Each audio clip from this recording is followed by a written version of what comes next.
कौन कहता है कि डीएचए के पास लैंड की अवेलेबिलिटी नहीं है। डीएचए जस्ट फाइल्स इशू कर देता है बट लैंड की अवेलेबिलिटी नहीं है। बिस्मिल्लाहिर्रहमानिर्रहीम, अस्सलाम वालेकुम। लाहौर रियल एस्टेट के यूट्यूब चैनल से चौधरी जमशेद रफ़ीक +923224224062। व्यूअर्स, आज की डेट में मार्केट डेड हुई हुई है, बहुत डाउनवर्ड हुई हुई है, डिप में आके ऑलमोस्ट रुक चुकी हुई है। सबसे ज़्यादा जो पूछे जाने वाला जो सवाल है वो यही है कि डीएचए के पास लैंड की अवेलेबिलिटी नहीं है। डीएचए ने एक प्रिंटिंग मशीन लगाई हुई है, डीएचए फाइल्स देता जा रहा है, हालांकि ऐसा बिल्कुल भी नहीं है। किसी भी फेज के अंदर, किसी भी डीएचए के अंदर @ से डीएचए लाहौर, मुल्तान, बहावलपुर, गुजरांवाला, कोयटा, पेशावर, तमाम डीएचएस की जो फाइल्स हैं वो लैंड के एवज होती हैं। आपको जब प्रॉफिटेबिलिटी रेशो जब आप काउंट करते हैं लाहौर रियल एस्टेट में, आपको हमेशा यही गाइड करते हैं कि फाइल्स के अंदर आपकी अमाउंट 2 से 3 साल के अंदर डबल कंफर्म होती है, वरना मिनिमम 70 to 80% गेन आपको जरूर मिलता है। और डीएचए की जितनी भी फाइल्स हैं वो लैंड के एवज होती हैं। लैंड है तो फाइल्स हैं, लैंड नहीं है तो डीएचए फाइल्स इशू नहीं करता। सेम उसकी एग्जांपल मैं देता हूं, फेज 1, 2, 3, 4, 5, 6 के अंदर फाइल्स नहीं है, चूंकि वहां पे लैंड नहीं है, वहां पे ऑन ग्राउंड प्लॉट एग्जिस्ट कर रहे हैं सारे के सारे और पोजेशन में है। फिर उसके बाद फेज 7 में फाइल्स हैं। उसकी रीजन ये है कि जैसे जैसे डीएचए लैंड एक्विजिशन कर रहा है, जो अनप्लैन्ड एरिया था जब डीएचए ने अपना मैप दिया था, जैसे जैसे वो लैंड एक्विजिशन हो रही है वैसे वैसे वो फाइल्स मार्केट में है। जब वो तमाम लैंड एक्विजिशन कंप्लीट हो जाएगी, डीएचए अपना टारगेट अचीव कर लेगा, तो फिर फेज 7 की भी फाइल्स मार्केट से खत्म हो जाएंगी। इसी तरीके से फेज 8 में भी हैं और फेज 9 प्रिज्म में भी फाइल्स हैं। अभी जो 2 फेज हैं जिनका पूरे का पूरे फेज का बैलेट होना है वो है फेज 10 और फेज 13। जब पूरे फेज का बैलेट होता है तो उसमें आपकी लोकेशन अच्छी निकलने के चांसेस बहुत ज्यादा होते हैं। मैं अब यहां पे एक चीज आपके साथ डिस्कस करूंगा, जैसा कि फेज 7 था। मैं अपनी वीडियोस में, अगर आप मेरी पिछली 4-5 साल की वीडियोस देखें तो मैं उसमें यही चीज बता रहा होता हूं। जाहिर सी बात है कि अगर डीएचए बाउंड्री वॉल के ऊपर लैंड एक्विजिशन करेगा तो वहीं पे उनका बैलेट करेगा, बट मैं यहां पे किसी को भी डीग्रेड, किसी की भी इन्वेस्टमेंट को डीग्रेड नहीं कर रहा। मैं जस्ट एग्जांपल दे रहा हूं अपनी वीडियोस की कि जैसा कि फेज 7 के अंदर मौजा करबाट का जब डीएचए ने बैलेट किया है फेज वाई एक्सटेंशन का, तो वो देख लो उसकी लोकेशन क्या निकली है। मार्केट गिरी है और एक ऑलमोस्ट हाफ प्राइस पे आ चुकी हुई है। तो ये चीज होती है। तो जब पूरे का फेज का बैलेट होता है तो उसमें आपकी लोकेशन अच्छी निकलने के चांसेस बहुत ज्यादा होते हैं। अब आते हैं फेज 10 और फेज 13 की तरफ। ये वो 2 फेजेस हैं कि जहां पे लैंड एक्विजिशन का प्रोसेस स्टिल गोइंग ऑन है। बैलेटिंग और डेवलपमेंट की अभी तक डीएचए के तरफ से कोई भी ऑफिशियल अनाउंसमेंट नहीं है, but can be expected. Phase 13 का ballot with in 2 to 3 years के अंदर है और फेज 10 के बैलेट में 3 to 4 ईयर्स हैं।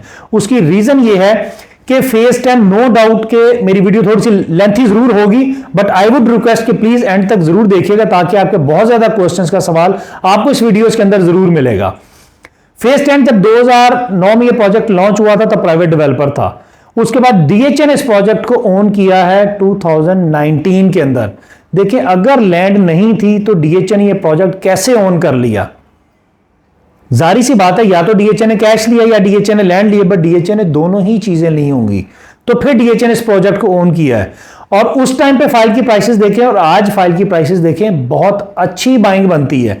यानी एक मैक्सिमम प्राइस पे मार्केट गई थी जहां पे मार्केट स्टार्ट हुई थी 2 साल पहले, अगस्त 2019 से लेकर आज 2023 आ चुका हुआ है। लेकिन 2019 से लेकर 2021 तक मार्केट ऑलमोस्ट स्टेबल रही थी।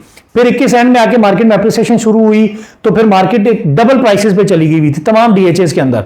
अब आज फिर मार्केट वहीं की वहीं स्टैंड बाय है। यहां पे कमर्शियल फाइल्स नहीं है, रेजिडेंशियल फाइल्स है। मैं बहुत रिकमेंड करता हूं कि फेज 13 में और फेज 10 में बाइंग बनती है। आज की डेट में प्लॉट किसी भी फेज के अंदर देख लें, फेज 6 के अंदर देख लें, 7, 8, 9 प्रिज्म, प्लॉट्स में इतना डिप नहीं आया जितना कि फाइल्स के अंदर डिप आया। तमाम डीएचएस की फाइल्स में ऑलमोस्ट, कमर्शियल की मैं अगर मैं बात करूं तो करोड़ रुपए से लेकर 1.5 करोड़ रुपए तक का डिप आया। रेजिडेंशियल की बात करूं तो रेजिडेंशियल में भी हाफ प्राइस पे फाइल्स आ चुकी हुई हैं, चाहे वो फेज 10 है, चाहे वो फेज 13 है, चाहे वो फेज 7 है, फेज 8 है, कोई भी डीएचए को आप देख लें। इस टाइम पे इन्वेस्टमेंट के लिहाज से फाइल्स के अंदर बाइंग बनती है, जो कि बहुत अच्छी बाइंग बनती है। Holding time period 2 to 3 years का है। अगर आपकी political situation with in 1 year के अंदर इलेक्शन हो जाते हैं तो जाहिर सी बात है कि जब ओवरसीज क्लाइंट बाइंग करेगा, जाहिर सी बात है गवर्नमेंट आ जाएगी ना। अभी तो गवर्नमेंट कोई भी नहीं है, तो जब गवर्नमेंट आ जाएगी तो फिर ओवरसीज क्लाइंट भी बाइंग करेगा। और हमारी प्रॉपर्टी की मार्केट ओवरसीज क्लाइंट की वजह से बहुत अच्छा रिस्पॉन्ड करती है। तो इसलिए मैं कह रहा हूं कि विद इन 1 ईयर के अंदर भी लेट्स सपोज अगर इलेक्शन हो जाते हैं, गवर्नमेंट आ जाती है, तो मार्केट बहुत अच्छा जंप कर जाएगी। But minimum holding time period 1 to 2 years का है, मिनिमम 1 ईयर मैक्सिमम 2 ईयर्स का, तब आपको 70 to 80% डबल कैन भी पॉसिबल, बट 70 to 80% गेन आपको जरूर मिलता है। अब आते हैं हम फाइल प्राइस की तरफ।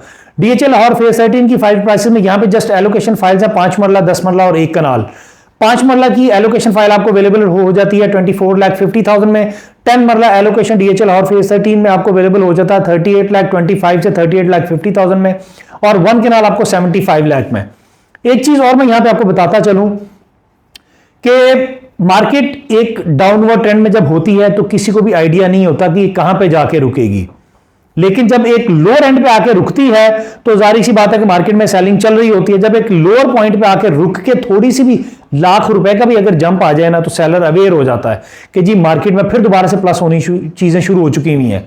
तो फेज 13 की आज का सिचुएशन वही है कि मिनिमम ये 22 लाख रुपए पे गई थी, विद इन 10 डेज के अंदर ये फिर दोबारा से जो है ना वो आ गई हुई है 24,50,000 रुपए पे। इसी तरीके से 10 मरला मिनिमम 36 लाख रुपए पे आई थी, फिर दोबारा से 38.5 साढ़े 38 पे आ गई भी है। कनाल की फाइल स्टिल अभी भी स्टेबल है। इसके बाद अगर हम लोग बात करें डीएचएल और फेज 10 में, तो फेज 10 में 5 मरला, 8 मरला, 10 मरला, 1 कनाल और 4 मरला commercial affidavit plus allocation files की अवेलेबिलिटी है। 5 मरला फाइल की बात करें तो आपको अवेलेबिलिटी 30 लाख रुपए में। 8 मरला रेजिडेंशियल फाइल जो कि रिसेंटली अभी डीएचए ने लॉन्च किया है, ये आपको अवेलेबिलिटी ऑलमोस्ट कोई 43 लाख प्लस माइनस में आपको हो जाती है। 10 मरला एफिडेविट की अवेलेबिलिटी आपको 53 लाख में, जबकि एलोकेशन आपको 49 एंड हाफ में आपको अवेलेबिलिटी होती है। 1 कनाल एफिडेविट आपको 89 लाख में, जबकि एलोकेशन आपको 83 लाख में अवेलेबल है। उसके बाद अगर हम बात करें 4 मरला एफिडेविट की, तो जो कि अभी आपको अवेलेबिलिटी ऑलमोस्ट को 155 लाख में अवेलेबिलिटी हो जाती है।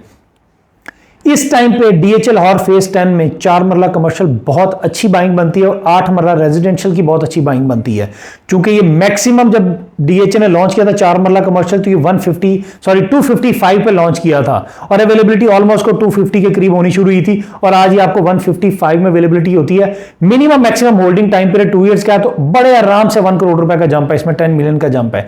इसी तरीके से 8 मरला भी रिसेंटली लॉन्च हुआ है। तो आपको पता जब डीएचए ने फर्स्ट टाइम 4 मरला कमर्शियल दिया था, तो उस टाइम पे ऑलमोस्ट को 1 करोड़ 65 लाख रुपए की प्राइस पर बड़ी लिमिटेड सी फाइल्स थी। इस तरीके से 8 मरला रेजिडेंशियल भी जो है बहुत लिमिटेड सी फाइल्स हैं। हो सकता है कि आपको 10 दिन के बाद, अभी मार्केट में ट्रेडिंग चल रही है, बड़ी लिमिटेड सी ट्रेडिंग चल रही है, लिमिटेड सी फाइल्स की अवेलेबिलिटी है, बहुत अच्छी बाइंग बनती है। लॉ रियल एस्टेट के प्लेटफॉर्म से फाइल से रिलेटेड कोई भी आपको इंफॉर्मेशन चाहिए हो, आप एनी टाइम मुझे कॉल कर सकते हैं। मैं अपना नंबर रिपीट कर देता हूं, +92 322 422 062। अपना बहुत बहुत ख्याल रखिएगा। Thank you so much. अल्लाह हाफिज़, फीमान अल्लाह।